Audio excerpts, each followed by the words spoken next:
오늘 영상은 우리 집 통신비를 지켜줄 골키퍼 인터넷 끝판왕과 함께합니다.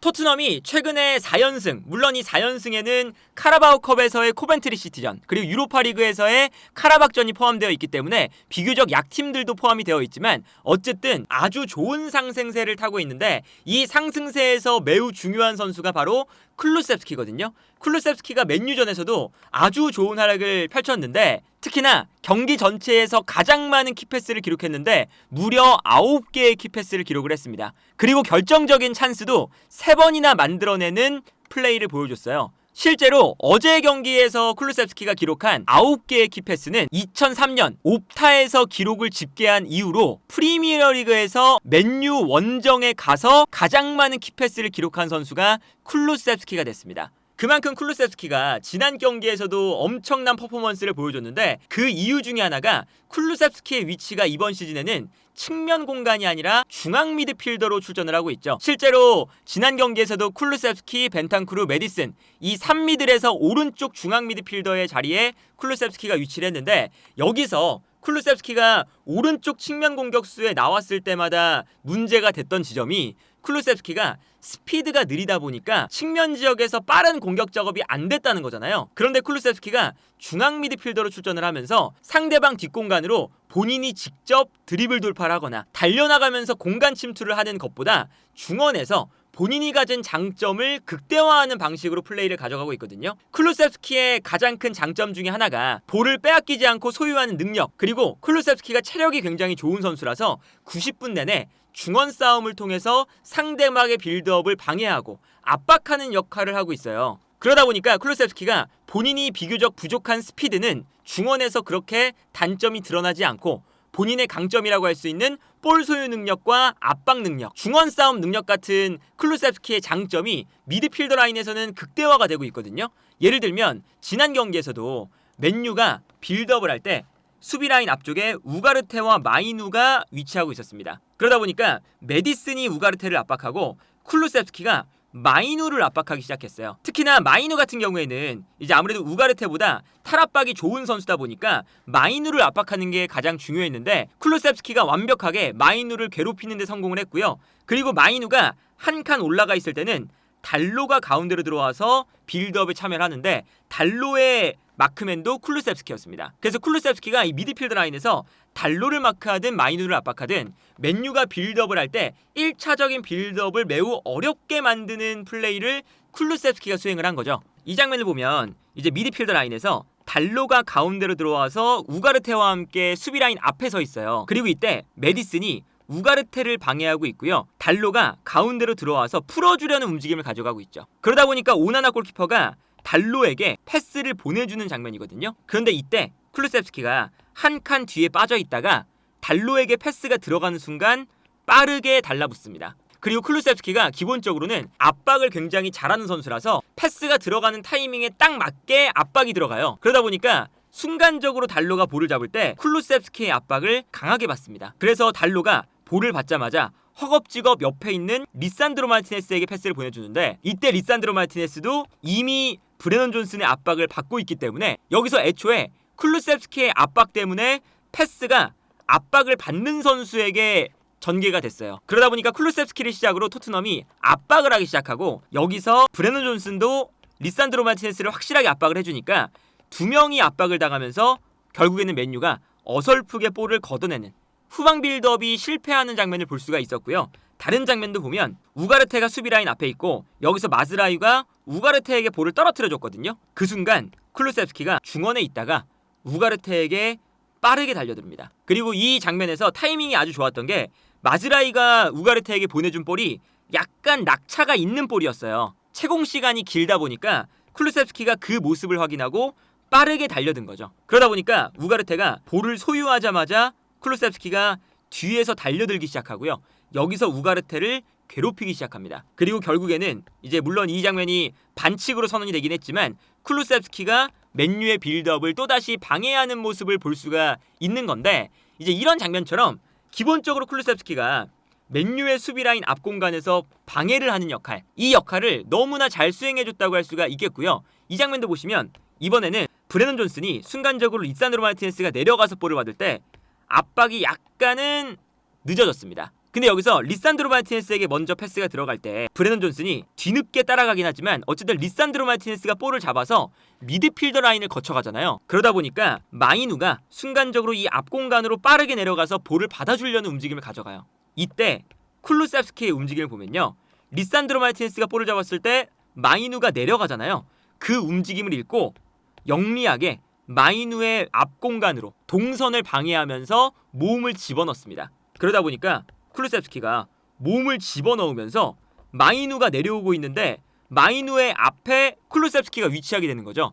그래서 결국에는 리산드로 마르티네스가 마이누에게 패스를 보내주지 못하고 결국에는 뒤로 돌아서게 돼요. 근데 뒤로 돌아서는 순간 패스를 줄 공간이 없기 때문에 여기서 솔랑키와 브레넌 존슨에게 둘러싸이는 장면이 나오거든요. 이런 것처럼 쿨루셉스키가 이 앞공간을 가로막으면서 리산드로 마르티네스가 마이누에게 패스를 줄 수 없도록 만드는 역할, 이런 영리한 움직임도 기본적으로 쿨루셉스키가 스피드가 느릴지 몰라도 경기 중에 매우 영리하게 빠른 판단을 내리면서 상대방을 압박하는 플레이를 너무나 잘해준다. 이게 사실은 지난 경기에서 토트넘이 맨유를 상대로 반코트 경기를 할 수 있었던 가장 핵심적인 이유였고요. 여기에 더해서 이제 빌드업을 할 때도 쿨루셉스키가 미드필더 라인에 있다 보니까 얻을 수 있는 장점이 있습니다. 어떤 게 있냐면 쿨루셉스키가 볼을 잡았을 때 토트넘이 후방에서 볼을 가지고 있다가 전방으로 볼을 배급하는 과정에서 쿨루셉스키가 메디슨과 동일 선상에 위치를 하다 보니까 사실은 지금 쿨루셉스키가 나오는 자리가 사르의 자리잖아요. 그래서 사르는 빌드업 과정에서 탈압박에 좀 아쉬운 면이 있었죠. 그러다 보니까 메디슨에게 너무 집중되는 빌드업이 이루어질 때가 많았는데 이제 토트넘이 메디슨과 쿨루셉스키 두 명의 선수에게 분산이 되기 시작해요. 그리고 여기에 더해서 쿨루셉스키의 장점이 미드필더도 되지만 측면으로도 빠질 수 있는 그런 선수잖아요. 그러다 보니까 쿨루셉스키가 미드필더 라인에 있다가 순간적으로 존슨이 안으로 들어올 때 본인이 측면으로 빠진다거나 이런 식으로 상대가 압박을 할 때 쿨루셉스키가 측면과 중앙을 오가니까 그 과정에서 상대방의 전방 압박이 순간적으로 혼란이 오고 무너지는 상황이 발생을 합니다. 그래서 예를 들면 이제 이런 장면을 볼 수가 있는데 포로가 가운데로 들어오면서 맨유의 미드필더 한 명을 가운데로 쏠리게끔 만들고 있어요. 그런데 그 순간 쿨루셉스키는 측면으로 돌아뛰면서요, 포로가 비워둔 측면 공간으로 움직이고 있습니다. 그러다 보니까 맨유의 선수 한 명이 측면으로 또 끌려가거든요. 그러면 한 명은 가운데로 끌고 들어오고 한 명은 측면으로 끌고 나가니까 가운데 공간이 비게 되겠죠. 이 공간으로 앞쪽에 있었던 솔랑키가 내려오게 됩니다. 일단 이런 것처럼 포로가 가운데로 들어올 때 쿨루셉스키가 측면으로 움직이는 이러한 동작으로 이제 맨유의 수비 라인을 좌우로 분산시키는 게 가능하고요. 이때 내려오는 솔랑키에게 토트넘은 패스를 공급해 주는 거죠. 이 사이 공간이 발생을 했죠. 쿨루셉스키와 존슨이 가운데로 그리고 측면으로 수비를 끌고 나가니까요. 그리고 여기서 쿨루셉스키가 좋은 점이 발을 멈추지 않아요. 솔랑키가 내려오면서 볼을 받을 때 쿨루셉스키가 그 모습을 확인하고 측면으로 달려나가다가 앞으로 뛰어나가기 시작합니다. 그래서 솔랑키가 내려오면서 볼을 잡자마자 쿨루셉스키에게 패스를 돌려놓을 수가 있죠. 반대로 쿨루셉스키를 따라가던 맨유의 선수는 순간적으로 쿨루셉스키의 움직임을 놓치면서 쿨루셉스키에게 이 공간을 허용하게 됩니다. 그래서 이 다음 장면을 보면 쿨루셉스키에게 볼이 넘어가요. 근데 여기서도 이제 쿨루셉스키가 좋은 점이 상대 수비의 좁은 공간 안에 있을 때 쿨루셉스키가 몸싸움을 버텨내고 볼을 소유할 수 있는 능력을 갖추고 있죠. 그리고 쿨루셉스키가 이제 볼을 소유하는 능력을 갖춘 동시에 일단 피지컬도 좋아서 밀리지도 않고요. 그리고 왼발 킥을 가지고 있다 보니까 볼을 잡아서 수비를 본인에게 끌어당긴 다음에 반대편 공간으로 전환 패스를 넣어줄 수가 있거든요. 이게 사실은 메디슨이 볼을 잡아서 반대편으로 전환해주는 이런 패스를 제외하면 오른쪽에서 왼쪽으로 넘어오는 패스가 좀 부족했어요. 그런데 쿨루셉스키가 이 역할을 수행해주다 보니까 이 장면에서 일단 쿨루셉스키가 본인에게 수비수 4명을 쏠리게끔 만들고 있습니다. 근데 여기서 볼을 빼앗기지 않고 가운데로 볼을 몰고 들어오다가 수비수들이 본인에게 쏠리면 방향 전환을 통해서 반대편의 넓은 공간을 만들어주고 있는 걸 볼 수가 있죠. 이렇게 경기를 풀어주는 역할도 쿨루셉스키가 굉장히 잘하고 있거든요. 이 장면도 보시면 이번엔 포로가 가운데로 들어와 있다가 살짝 내려가면서 맨유의 선수들을 아래쪽으로 끌어당기고 있어요. 반대로 쿨루셉스키는 포로가 움직이는 걸 보고 지능적으로 뒷공간으로 뜁니다. 그래서 패스 자체가 쿨루셉스키 쪽으로 넘어가거든요. 또 좋은 움직임으로 공간을 창출해내면서 쿨루셉스키가 볼을 가졌는데 여기서 쿨루셉스키에게 맨유의 선수들이 거칠게 붙어요. 쿨루셉스키의 장점, 몸싸움이 붙어도 버텨내면서 이것을 이겨내는 걸 굉장히 잘합니다. 그러다 보니까 볼을 끌고 올라갈 때 아무리 잡고 당겨도 넘어지지 않고 볼을 끌고 가다가 본인에게 수비가 쏠리는 순간 또다시 반대편에 공간이 나죠. 그래서 이 공간으로 쿨루셉스키가 패스만 한번 보내주면 넓은 공간을 쓸 수가 있게 되는 거예요. 여기서는 이제 쿨루셉스키가 그래도 앞쪽에 수비수가 있다 보니까 뒤로 패스를 보내주고 여기서 이제 반대편으로 넘어가는 상황인데 이 장면만 봐도 쿨루셉스키가 반대편에 공간을 넓게 만들어준다는 걸 알 수가 있죠. 그리고 여기서 또 좋은 게 여기서 멈추지 않고 이 공간으로 이제 뒤로 갔다가 앞으로 패스가 들어갔어요. 그러면 쿨루셉스키가 여기서 패스를 줬으니까 멈춰있지 않고 앞쪽에서 패스를 받는 선수가 있으니까 이 앞 공간으로 또 뛰기 시작합니다. 그래서 이 다음 장면을 보면 앞쪽에서 선수가 볼을 받았을 때 반대편으로 방향 전환을 했는데 수비수들이 중원의 우도기였거든요. 우도기에게 순간적으로 쏠려 있으니까 어느샌가 쿨루셉스키가 방향 전환을 했던 오른쪽에서 발을 멈추지 않고 움직이면서 넓은 공간으로 이동해 있습니다. 이런 움직임이 쉬지 않고 움직이기 때문에 오프 더 볼 플레이적인 면에서 쿨루셉스키가 아주 토트넘의 미드필드 라인에서 기동력과 뭔가 활기를 만들어주고 있는 역할을 하는 거거든요. 그래서 여기서도 쿨루셉스키에게 공간이 나니까 쿨루셉스키에게 패스가 들어가면서 편안하게 이제 공격을 할 수 있는 이런 장면이 나오죠. 그리고 반면에 쿨루셉스키를 따라가야 되는 마이누는 순간적으로 쿨루셉스키가 부지런하게 움직이니까 쿨루셉스키의 움직임을 놓치면서 이 공간을 허용하고 있는 걸 볼 수가 있어요. 이제 그러다 보니까 쿨루셉스키가 괜히 찬스 메이킹을 많이 하는 게 아니라 계속 움직이면서 좋은 공간을 찾아가고 그 공간에서 볼을 잡은 다음에 주변에 있는 선수들에게 패스를 찔러주기 때문에 좋은 찬스들이 만들어지고 있거든요. 이 장면도 마찬가지죠. 이 장면도 보면 쿨루셉스키가 미드필드 라인에 있다가 순간적으로 내려오면서 이 공간에서 일단 볼을 잡습니다. 그래서 패스가 이렇게 넘어올 때 쿨루셉스키를 거쳐가는 패스가 일단 많고요. 근데 여기서 쿨루셉스키가 볼을 잡을 때 달려드는 선수가 있어요. 이 달려드는 선수가 심지어 카세미루였습니다. 카세미루와 기동력이 떨어졌다 한들 피지컬적인 측면에서는 아직까지 힘이 좋은 선수인데 카세미루가 뒤에서 잡아 끌면서 태클을 하는데 쿨루셉스키는 넘어지지 않고 계속 나가요. 이게 쿨루셉스키의 힘이죠. 그래서 쿨루셉스키가 여기서 몸싸움을 이겨내면서 볼을 끌고 움직입니다. 그리고 카세미루가 넘어져 있으니까 이번에는 옆에 있었던 우가르테가 달려가면서 쿨루셉스키 뒤쪽으로 달라붙거든요. 근데 여기서도 쿨루셉스키가 우가르테의 몸싸움을 이겨내면서 우가르테도 여기서 몸싸움에서 밀려서 약간 비틀거리고 있어요. 그리고 이 몸싸움을 이겨서 뛰어들어가는 베르너에게 스루 패스를 찔러주면서 결정적인 찬스를 만들어주는 걸 볼 수가 있죠. 그래서 쿨루셉스키가 이 중원 싸움에서 일단은 기본적으로 피지컬적으로 승리를 가져가주는 면도 있고 압박을 받을 때 볼을 빼앗기지 않고 지켜주는 면도 있고요. 그리고 중원에서 이제 볼을 잡는 순간 주변 선수들에게 어쨌든 본인에게 수비가 쏠리니까 본인에게 수비가 쏠리게끔 만들고 주변 선수에게 찬스를 만들어주는 이런 플레이도 많이 하고 있습니다. 이 장면도 마찬가지죠. 이 장면도 보면 왼쪽에서 우도기가 볼을 끌고 올라오다가 가운데 있는 쿨루셉스키에게 볼을 보내줘요. 근데 쿨루셉스키가 약간 오른쪽에 있다가 가운데로 들어오고 있죠. 일단 가운데로 들어오니까 쿨루셉스키가 여기서 볼을 잡는 순간 맨유의 수비수들이 쿨루셉스키에게 쏠릴 수밖에 없거든요. 그래서 쿨루셉스키가 볼을 잡아서 아무래도 오픈 찬스다 보니까 슈팅할 수 있는 자세를 만들어요. 그러니까 맨유의 선수들이 쿨루셉스키에게 쏠릴 수밖에 없습니다. 그 순간 측면으로 뛰어들어가는 존슨에게 패스를 보내주고 존슨이 쿨루셉스키의 좋은 패스를 받아서 넓은 공간에서 슈팅할 수 있는 기회를 얻게 되죠. 이 슈팅이 골대를 맞고 나왔는데 이런 장면처럼 쿨루셉스키의 움직임 하나하나가 일단 토트넘의 공격 작업에 매우 큰 도움이 되어주고 있다. 그리고 최근에 이제 포스테코글루 감독이 쿨루셉스키를 미드필더로 쓰는 이유 중에 하나가 일단 뭐 중원에서의 경합 상황, 뭐 볼 소유 능력 이런 것도 있고 여기에 더해서 토트넘의 가장 큰 약점 중에 하나가 박스 안에서 버텨주고 싸워주는 선수가 좀 부족하다는 거잖아요. 그리고 그 역할을 최근에는 솔랑키가 영입이 되면서 솔랑키가 하고 있죠.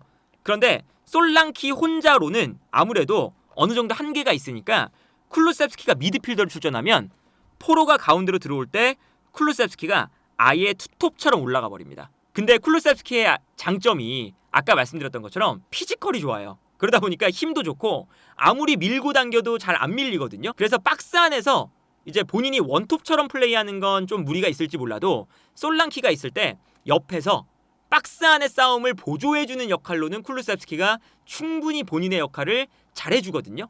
그래서 밀집 수비를 무너뜨리는 플레이도 쿨루세프스키가 미드필더로 출전하면서 훨씬 더 토트넘의 공격 작업에 도움을 많이 주고 있어요.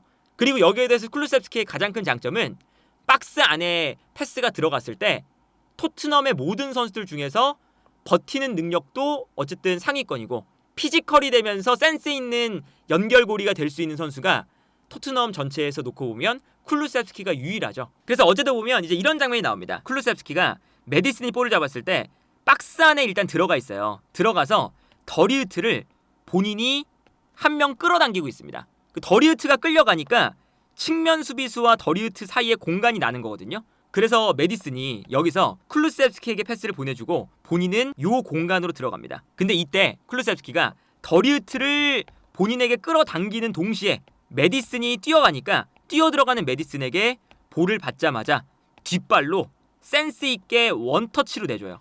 이 원터치 패스가 들어가면서 두 가지 효과를 본 거죠. 더리우트를 끌어내는 효과. 박스 안에서 솔랑키와 쿨루세프스키가 사실상 투톱인 거거든요. 두 명의 선수가 이제 붙어 있다 보니까 솔랑키는 리산드로 마르티네스, 쿨루세프스키는 더리우트를 끌어내면서 박스 안에서 중앙 수비수 두 명을 묶어놓고 있고 이 공간으로 뛰어들어가는 메디슨에게 쿨루세프스키가 센스 있는 패스를 찔러주면서 좋은 연결고리의 역할까지 두 가지의 역할을 모두 수행을 한 거죠. 그래서 이 공간으로 메디슨이 뛰어들어가면서 쿨루세프스키의 패스를 받아서 1대1 찬스를 맞이하는 장면을 볼 수가 있습니다. 이 장면도 보면 쿨루세프스키가 수비 좁은 공간 사이에서 들어가면서 존슨에게 패스를 받습니다. 그리고 이때 쿨루세프스키가 좁은 공간에서 수비수들을 등진 상태에서 볼을 소유하다가 존슨이 안쪽으로 들어갈 때 볼을 받아서 연계 플레이를 해줘요. 쿨루세프스키의 움직임 때문에 존슨에게 공간이 났죠. 그리고 존슨이 이 공간으로 볼을 끌고 들어가다가 수비수들에게 막혀서 메디슨에게 백패스, 메디슨이 쿨루세프스키에게 다시 패스를 줘요. 여기서도 이제 쿨루세프스키가 측면에 있다가 다시금 움직여서 좋은 공간으로 들어가는 게 주요했죠. 그리고 여기서 쿨루세프스키가 볼을 잡는 순간 좁은 공간에서의 창의성, 이 플레이만큼은 토트넘 내에서 쿨루세프스키가 가장 좋거든요. 여기서 상대 수비가 달려드니까 한 명을 제껴내고 그리고 한 명의 선수가 또 달려오니까 한 번 더 접으면서 두 명의 선수를 순간적으로 무너뜨립니다. 그러면서 쿨루세프스키가 두 명을 무너뜨리니까 박스 안에서 수많은 선수들이 쿨루세프스키에게 쏠릴 수밖에 없는데 그 순간 본인에게 수비가 쏠리니까 비어있는 공간으로 툭 패스를 내주고요. 여기서 이제 달려들어오는 좋은 공간에 있었던 비수마가 득점을 만들어내는 데 성공을 하죠. 이런 장면을 보면 이번 시즌 쿨루세프스키가 중앙 미드필더로 기용되기 시작하면서 포스테코글루 감독의 축구에 주고 있는 영향력 자체가 매우 커 보인다 라는 것을 어제 경기에서도 확인을 할 수가 있었고요. 그리고 실제로 지난 경기에서도 쿨루세프스키가 빌드업의 좀 중심적인 축을 담당해주기 때문에 쿨루세프스키가 볼을 잡아서 왼쪽으로 넘겨주는 패스가 굉장히 횟수가 많아요. 이게 쿨루세프스키가 볼을 받아서 오른쪽에서 왼쪽으로 넘겨주는 패스를 기록한 그래프인데 쿨루세프스키가 정말 수많은 패스를 받아서 왼발로 방향 전환을 해줬다는 걸 볼 수가 있죠. 이것 자체가 수비수들을 본인에게 쏠리게 만들고 반대편 공간을 열어준다. 요 한 번의 패스가 토트넘의 공격 작업을 수월하게 만들어주기 때문에 최근 들어서 쿨루세프스키의 활약은 토트넘 내에서도 너무나도 중요한 역할이 되어가고 있고 쿨루세프스키의 중앙 미드필더 변신이 이번 시즌 포스테코글루 감독이 변화를 가져갔던 전술적인 포인트 중에서 가장 좋은 포인트가 되어주지 않을까라는 생각이 드네요.